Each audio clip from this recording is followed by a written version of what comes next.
Hello guys, welcome to another blog. আর এই ব্লগে তোমরা দেখছো আমের মুকুল এই সময় গাছে প্রচুর হচ্ছে।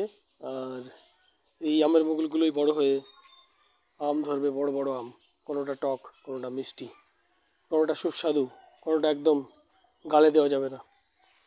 তো আর এখন মৌমাছির চাকও দেখা যাবে এখানে সেখানে। এখন ফুলের মরশুম, এই ফুলগুলো থেকেই মধু নিয়ে মৌচাক তৈরি হবে। কয়েকদিন আগে আমাদের বাড়িতে একটা তৈরি হয়েছিল, কিন্তু সেটি খুব ভালো মধু হয়েছে। তো সেটাই দেখছিলাম আমের মুকুলগুলো। এখানে আরও কতগুলো মুকুল রয়েছে, সেগুলো তোমাদের দেখাবো। সজনে ধীরে ধীরে সেগুলো আসছি। তো কেমন লাগছে তোমাদের মুকুলগুলো?